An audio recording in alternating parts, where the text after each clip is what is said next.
The first time humans met the Valorans, President Kim stood with his mouth slightly agape. The beings before him, tall, with iridescent skin that shifted colors with their emotions, bowed deeply. Their skin rippled from a calm blue to a warm golden hue, indicating their peaceful intentions.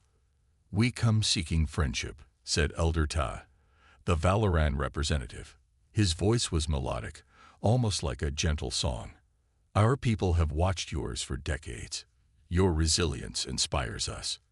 The meeting took place in a secure facility beneath the United Nations headquarters in New York. Only 20 humans witnessed this historic moment, the first contact between humanity and an alien civilization.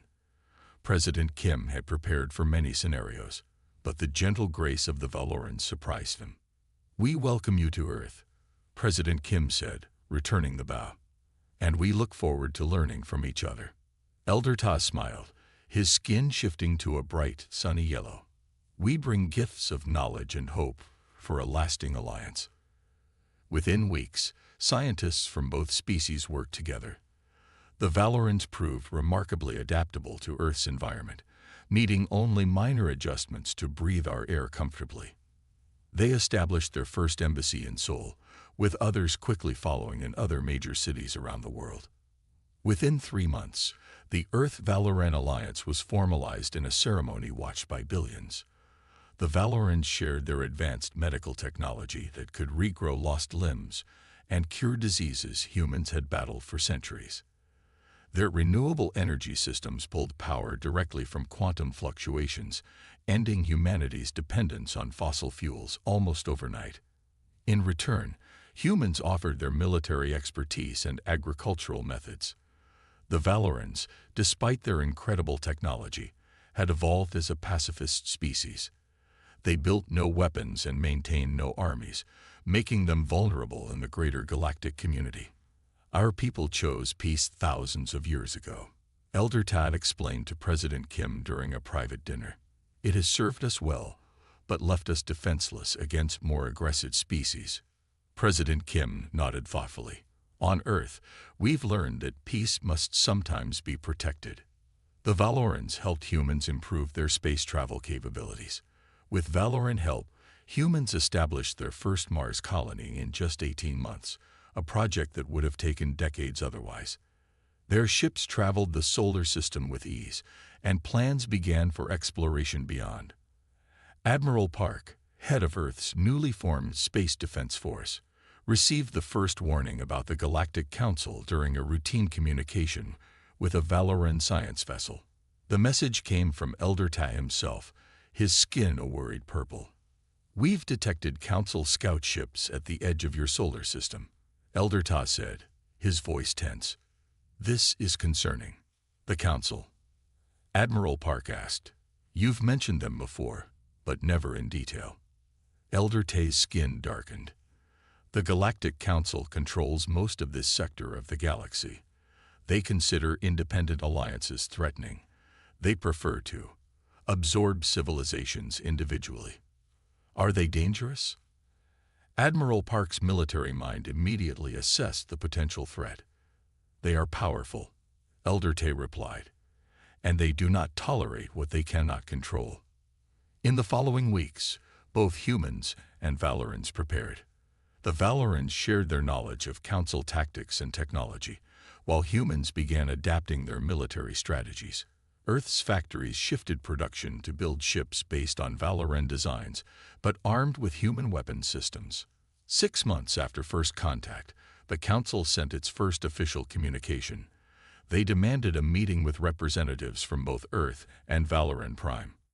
"We must comply," Elder Ta advised during an emergency session with Earth's leadership. To refuse would provoke them. Earth selected Diplomat Lee, a calm and experienced negotiator, to lead their delegation. 5 other humans accompanied her, along with 3 Valorans including Elder Ta. Their journey to the Council station took 2 weeks aboard a Valoran ship. When they arrived, Diplomat Lee was struck by the massive scale of the Council headquarters, a space station larger than Earth's moon, housing representatives from hundreds of worlds. But despite its impressive size, the station felt cold and sterile. The council representatives, a mix of 6 different alien species, met them with thinly veiled hostility. "Your partnership violates established protocols for emerging species," High Counselor Drav stated coldly. He was tall and gaunt, with gray skin and 4 eyes that blinked independently of each other. Earth should have been assessed individually before any alliance was permitted. "We were unaware of such protocols," Diplomat Lee replied calmly. "The Valorans approached us peacefully, and we responded in kind. We see no reason why sovereign worlds cannot form alliances of their choosing." High Counselor Drav's 4 eyes narrowed. "The Council maintains order in this sector. Without our oversight, chaos would reign." For 3 days, the meetings continued. Each session grew increasingly tense. The Council presented demands that would effectively end the alliance and place both Earth and Valoran under direct Council oversight. "This is not a negotiation," Counselor Mez, a reptilian being, hissed during the final session. "This is a courtesy. You will comply, or there will be consequences." Diplomat Lee stood firm. "Earth does not respond well to threats. We wish peaceful relations with the Council, but we will not surrender our sovereignty." The Earth Valoran delegation departed the next morning. During their journey home, Elder Te's skin remained a worried gray. "They will not accept our refusal easily," he told Diplomat Lee. "Then we will be ready," she replied, though uncertainty gnawed at her. Upon their return to Earth, Diplomat Lee delivered her report to a joint session of world leaders. "The Council presents a significant threat," she concluded. "They view our alliance as a challenge to their authority." President Kim ordered increased production of defensive systems. The Valorans shared more of their technology, helping humans prepare for possible conflict. 3 days later, the attack came without warning. Council warships materialized above Valoran Prime, hundreds of them appearing simultaneously from faster-than-light travel. Before any defense could be mounted, they unleashed antimatter weapons. The peaceful planet's surface boiled under the assault. Cities vaporized, forests burned, oceans turned to steam. 8 billion Valorans perished in hours. On Earth, humans watched in horror as the transmissions from Valoran Prime suddenly stopped. The few Valoran ships that escaped brought footage of the devastation. Elder Ta, who had been visiting Earth during the attack, collapsed when he saw the images, his skin turning a deep black of mourning. The Council sent a brief message to Earth afterward. "The species known as Valorans has been subject to necessary containment action due to their violation of Council directives. Earth is advised to sever all remaining connections to Valoran technologies and prepare for Council integration assessment." President Kim's response was brief. Earth does not forget its friends. The images from Valoran Prime played on screens worldwide. The beautiful crystalline cities, once shining like jewels under their sun, now reduced to smoking ash. Billions of peaceful beings slaughtered in hours. No one could look away, yet no one could bear to watch. In homes, offices, and public squares across Earth, humans gathered around screens in silent horror. They saw recordings from the few Valoran ships that escaped, footage of antimatter weapons striking peaceful cities, of families trying to flee, of an entire civilization being erased. Elder Ta sat alone in a dark room at the Valoran embassy in Seoul. His skin had turned a deep black of mourning, with occasional flashes of red pain pulsing across his body. He had lost his family, his friends, his world. Of the 8 billion Valorans who had lived on their homeworld, only about 20,000 had survived, those who had been off-planet during the attack. "I failed them," he whispered to President Kim, who had come personally to offer condolences. "I should have known the Council would respond this way." President Kim placed a hand on the alien's shoulder. "No, old friend. We failed you. We underestimated the threat. But I promise you this, Earth will not abandon the survivors of Valoran." That evening, President Kim addressed a stunned planet. "Today, we have witnessed an act of unspeakable evil. The peaceful Valorans, who came to us in friendship, have been nearly exterminated by the Galactic Council. This was not war. This was genocide. His voice hardened. Earth stands with our Valoran friends. We will shelter the survivors. We will remember those lost. And we will ensure that justice is done. For the first time in human history, Earth responded with complete unity. Old enemies put aside their differences. Resources were pooled. Military forces combined. 3 days after the attack, the United Nations called an emergency session. Every nation sent their highest representatives. The General Assembly Hall was filled to capacity, with an unprecedented 100% attendance. Ambassador Song stood before representatives of every nation. Her face showed the strain of sleepless nights, but her posture remained straight and dignified. "We have witnessed genocide," she said, her voice steady despite tears streaming down her face. "If we do not act, we condone it. If we do not respond, we invite the same fate for ourselves." She gestured to where Elder Ta and the few surviving Valoran leaders sat in the gallery. Our friends came to us in peace. They shared their knowledge freely. They asked only for friendship in return. And for this, they were almost wiped from existence. Ambassador Song paused, looking at each delegation one by one. "The question before us is simple. Will Earth stand by while peaceful civilizations are slaughtered? Or will we become the defenders that this galaxy clearly needs?" The debate was brief. Nation after nation voiced support for immediate action. Even countries with long histories of conflict agreed without reservation. When the vote came, it was unanimous. Earth would go to war against the Galactic Council. Within hours, the newly formed Earth Defense Council convened in an underground facility beneath Geneva. Military leaders from every major power gathered around a table where holographic displays showed the known galaxy. Admiral Choi, who had commanded multinational forces in 3 regional conflicts, took command of Earth's newly formed United Defense Force. At 62, his hair had turned fully gray, but his mind remained sharp and his body fit. He'd served in 3 wars but had never imagined fighting aliens. "I won't lie to you," he told the assembled officers. "We are outmatched in numbers, territory, and experience. The Council controls thousands of worlds. Their fleets outnumber ours by factors we cannot calculate. By conventional military thinking, this war is unwinnable." A heavy silence fell across the room. However, Admiral Choi continued with a slight smile. "We have 2 advantages they do not expect. We have Valoran technology and human determination. They have underestimated both." Earth's industrial capacity converted to military production with remarkable speed. Factories that once built cars now produced spacecraft components. Research facilities focused entirely on weapons development. Shipyards constructed in orbit worked around the clock, building vessels based on Valoran designs, but enhanced with human military innovations. The remaining Valoran scientists worked alongside human engineers. Though devastated by grief, they found purpose in the work. They integrated their advanced propulsion and shield technology with humanity's weapon systems, creating hybrid ships unlike anything seen in the galaxy before. "Your species has a unique approach to conflict," said Valoran engineer Jin to his human counterpart.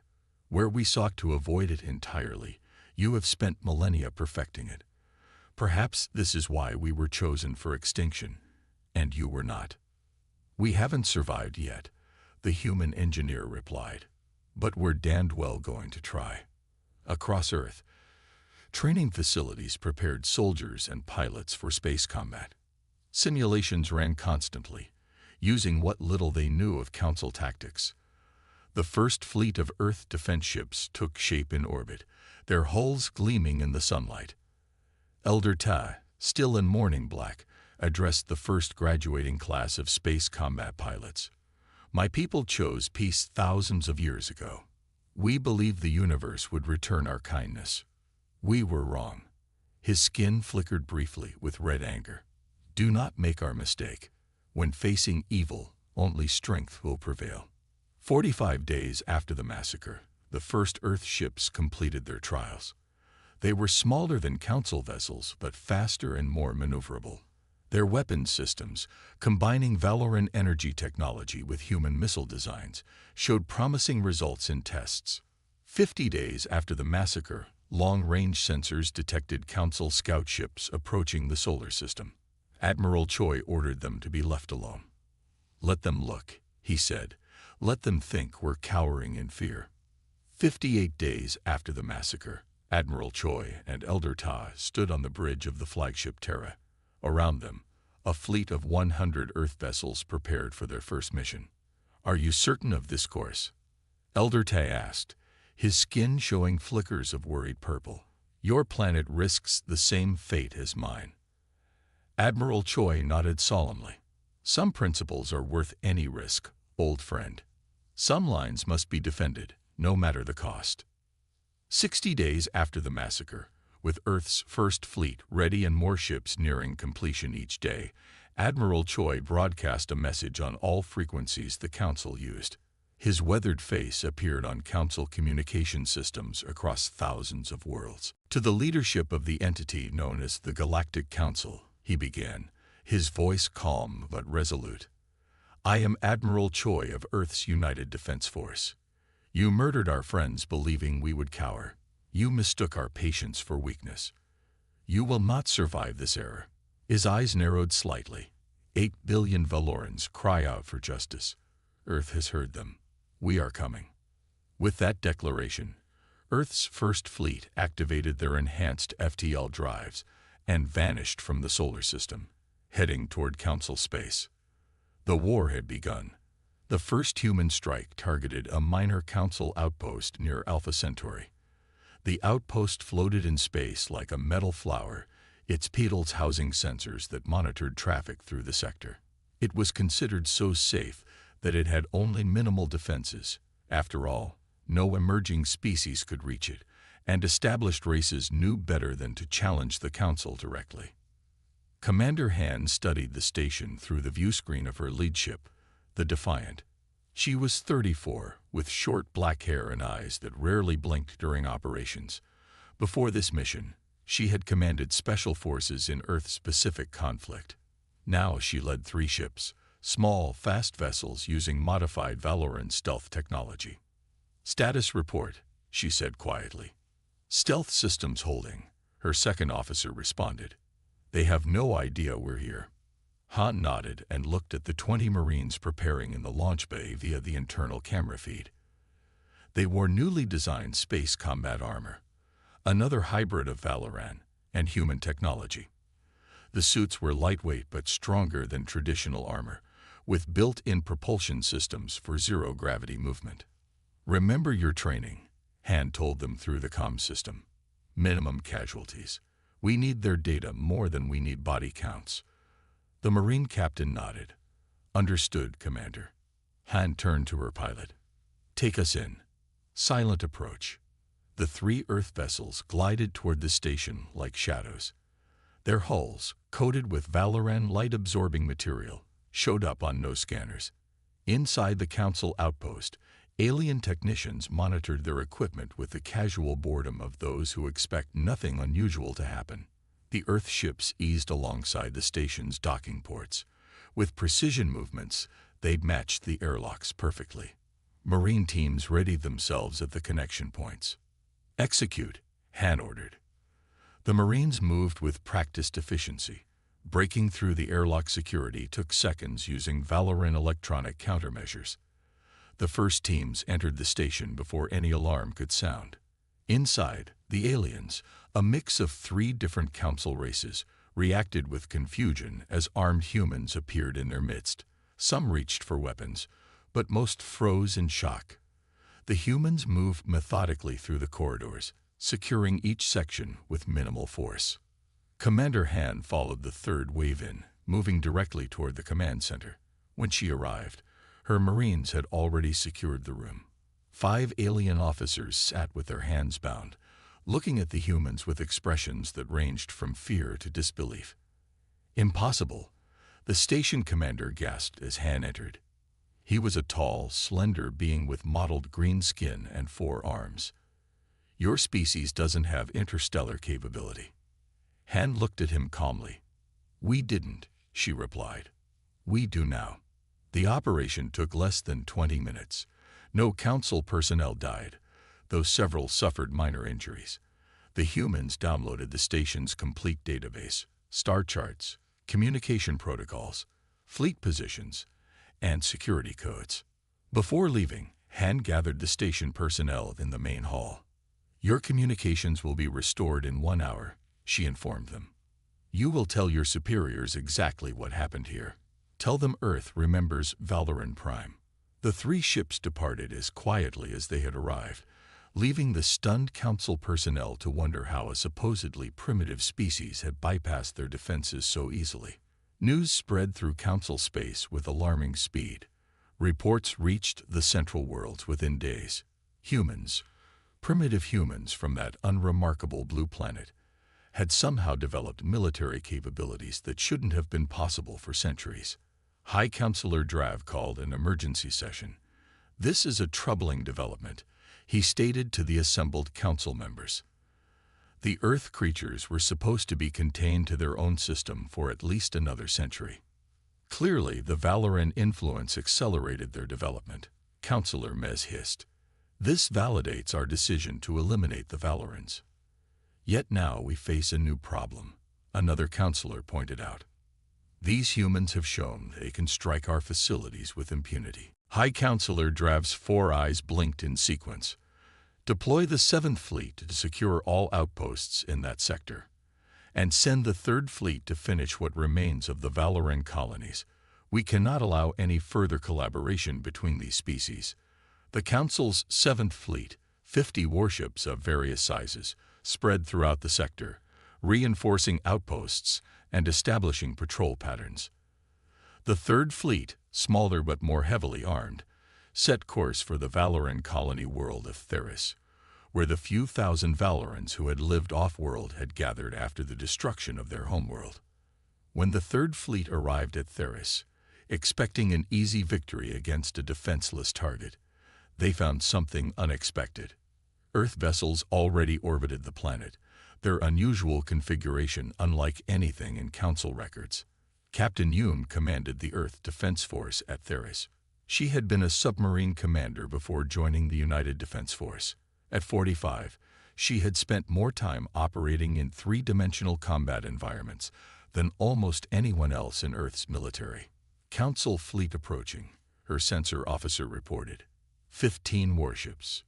Yoon studied the tactical display. Her force consisted of only 7 ships, too few for a conventional battle. Deploy according to pattern Hydra, she ordered.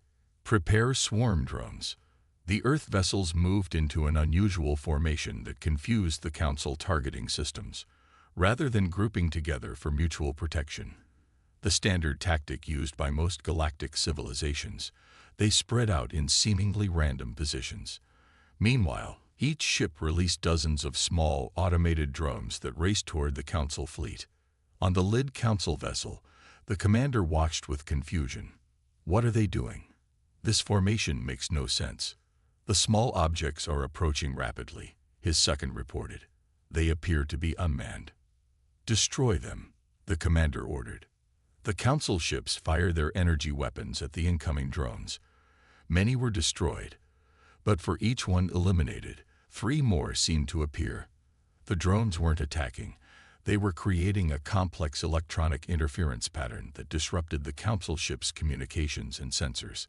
Captain Yoon employed guerrilla tactics that bewildered the numerically superior Council forces.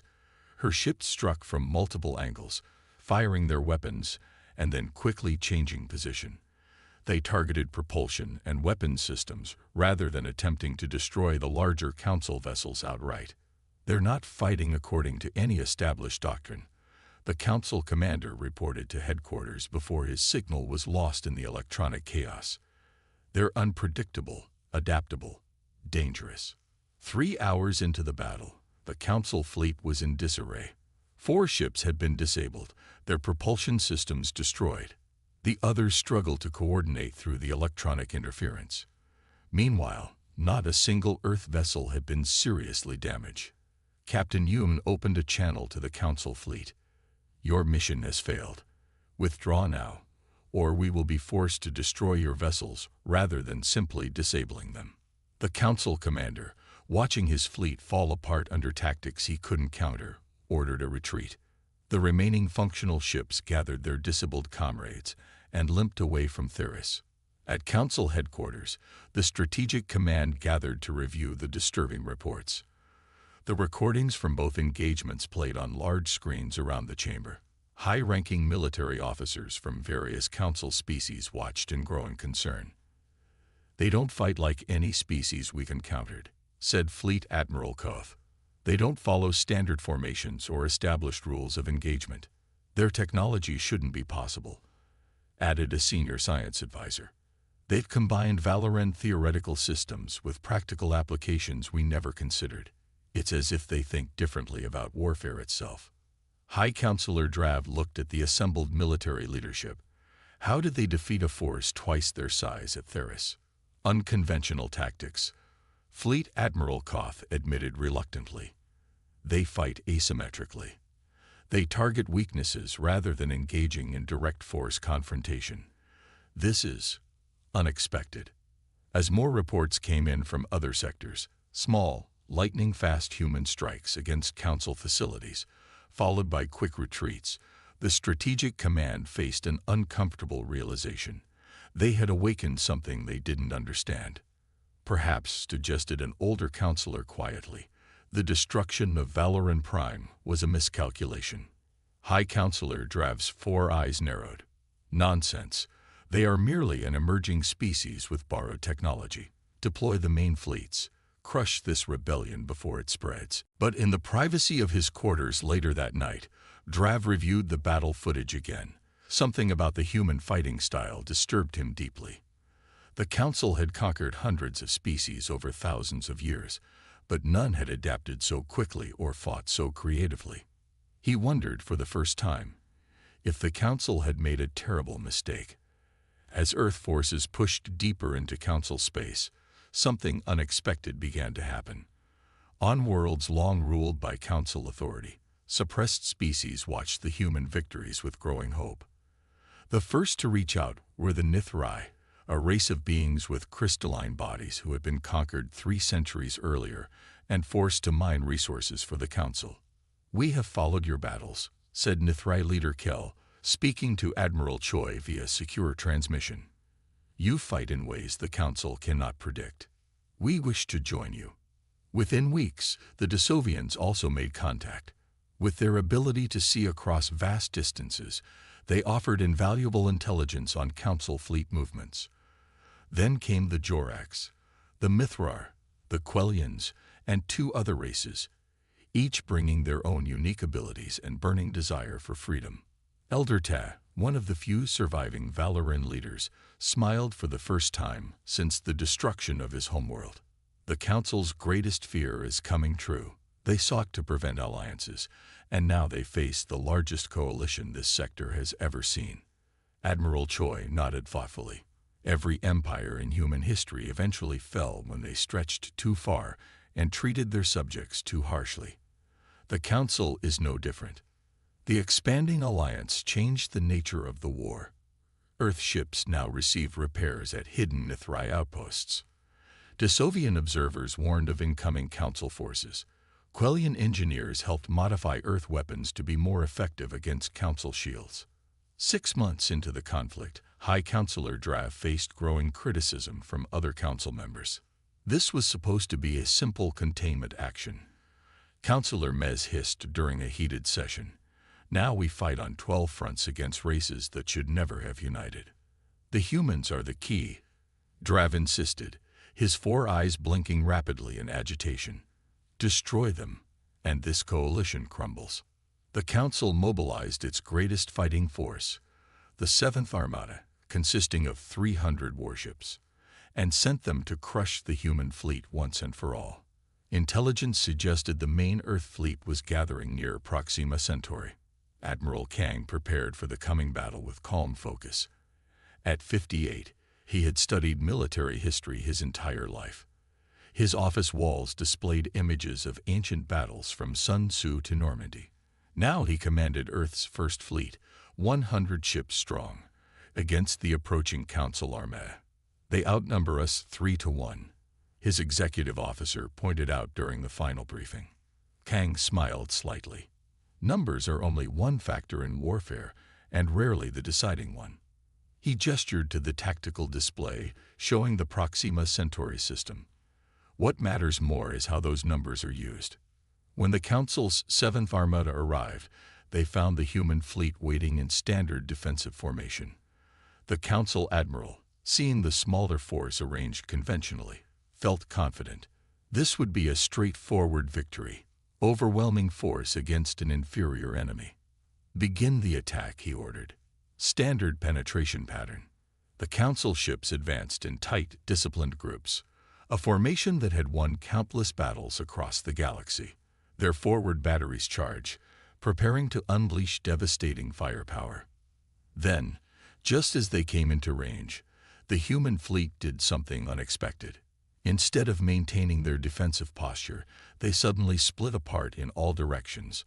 What had been one fleet became dozens of small, independent units, each moving in patterns no Council strategist had ever encountered.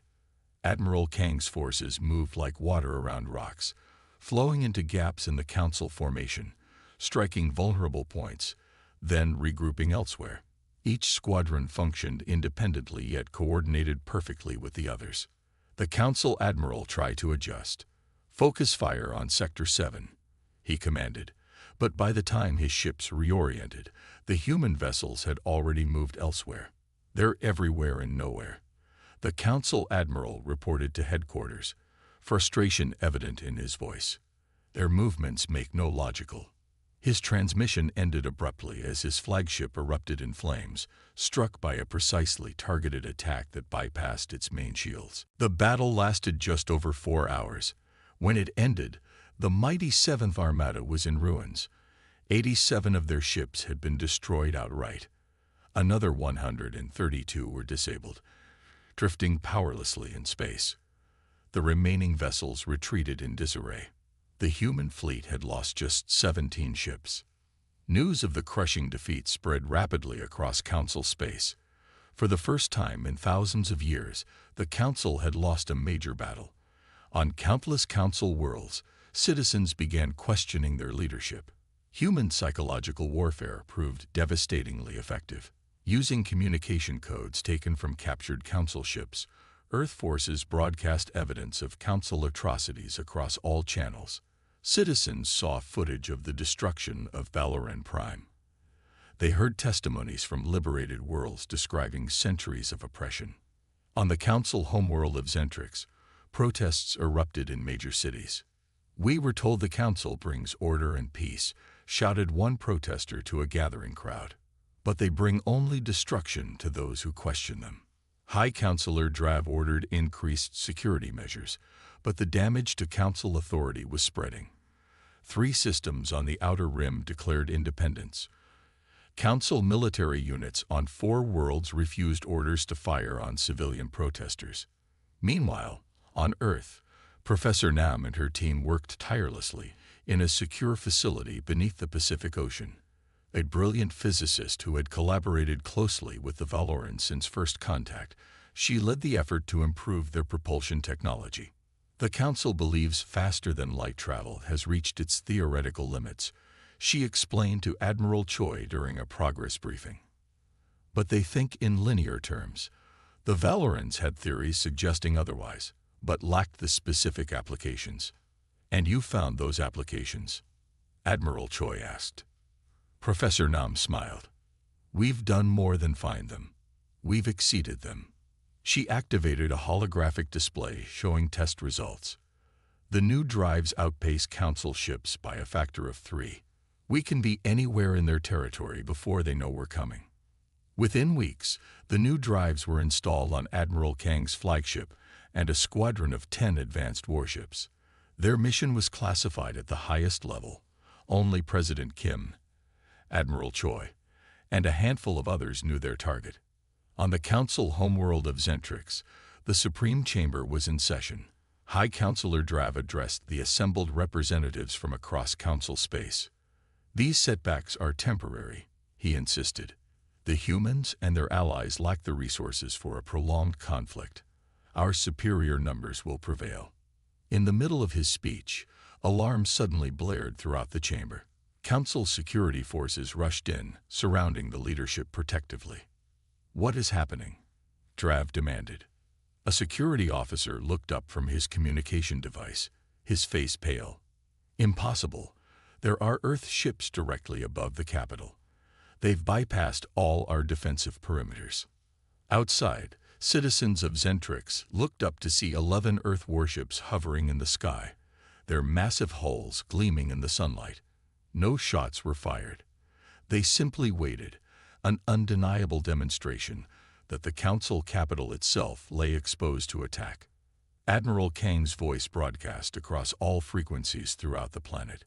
"High Counselor Drav, your forces murdered 8 billion peaceful Valorans. Your fleets have been defeated. Your authority crumbles. We could destroy this world as you destroyed Valoran Prime. Instead, we offer one chance for peace. Surrender those responsible for genocide and agree to a new galactic charter recognizing the rights of all sentient beings." He paused briefly. "You have 1 hour to decide. Choose wisely." In the council chamber, Drav looked at the faces around him and saw what he feared most.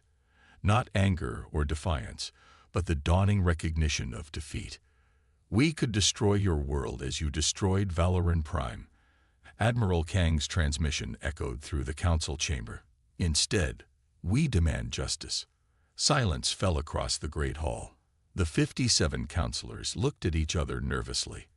Outside, 11 Earth warships hovered above the capital city, visible through the chamber's transparent dome ceiling. High Counselor Drav's 4 eyes blinked rapidly, a sign of extreme stress in his species. "This is outrageous," he finally said. "The Council has governed this sector for 10,000 years. We will not surrender to primitives." Before anyone could respond, the chamber doors opened.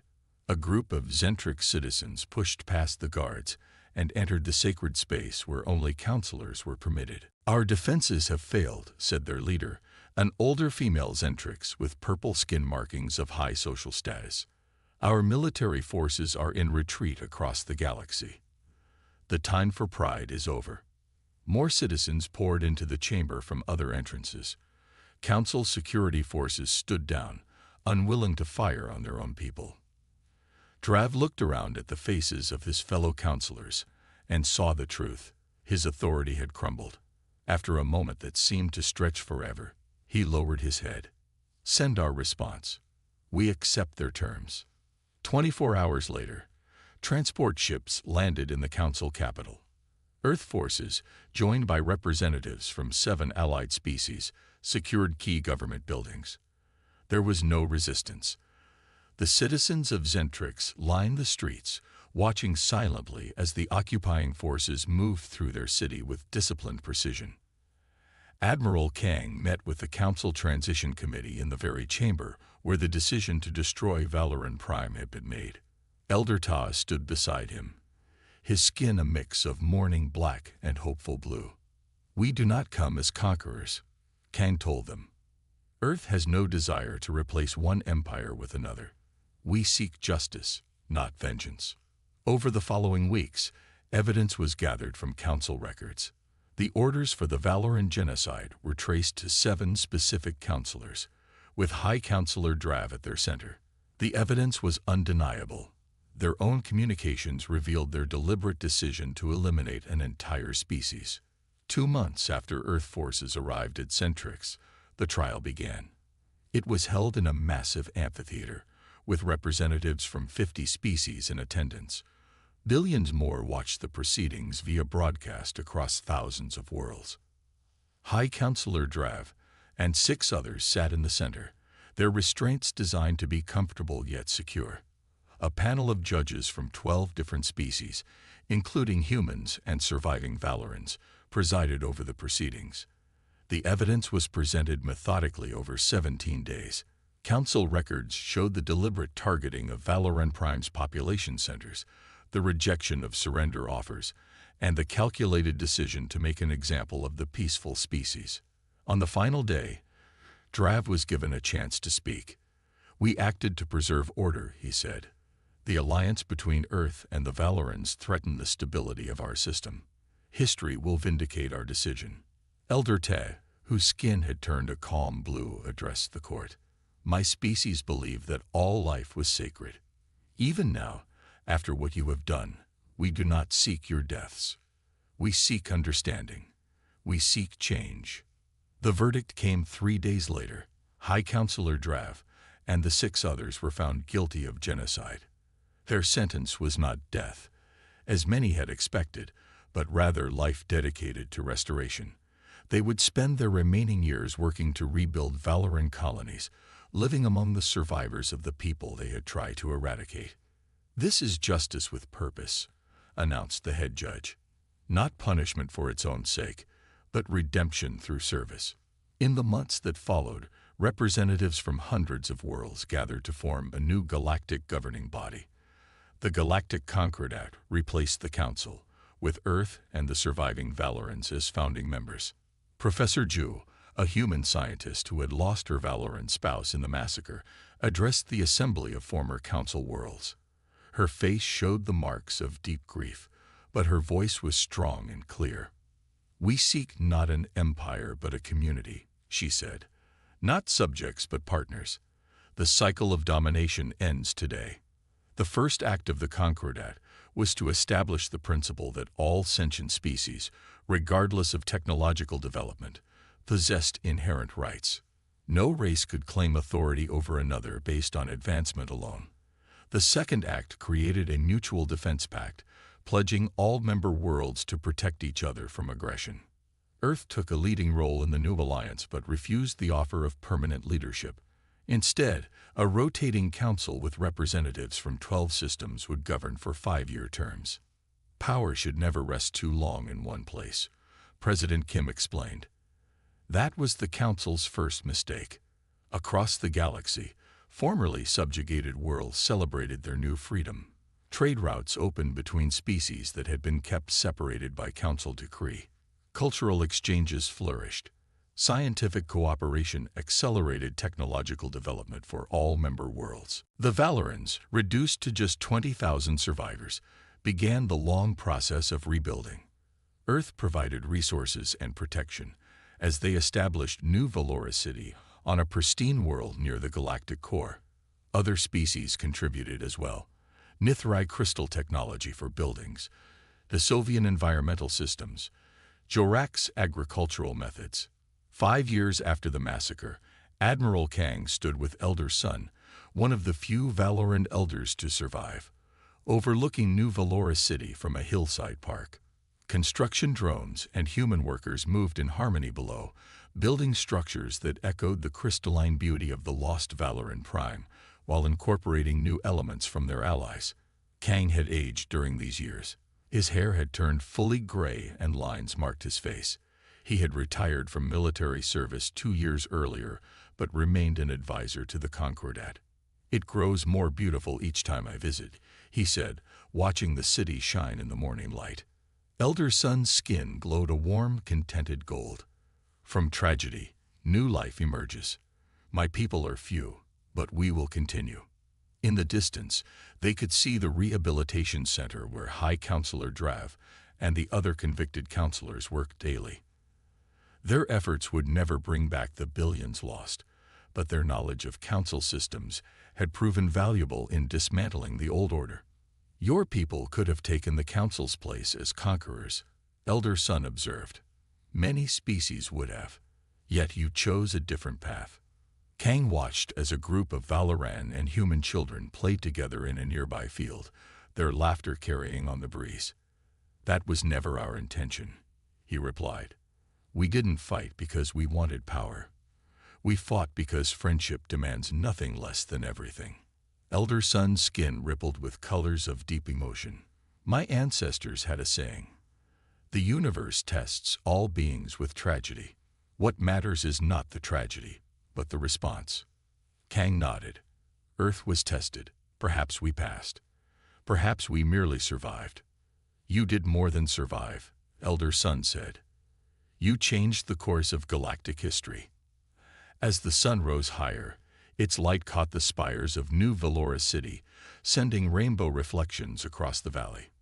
The two leaders, Human and Valoran, stood in comfortable silence, watching the future take shape before them. On a bench nearby, partially obscured by flowering plants, sat a small memorial. Etched into crystalline material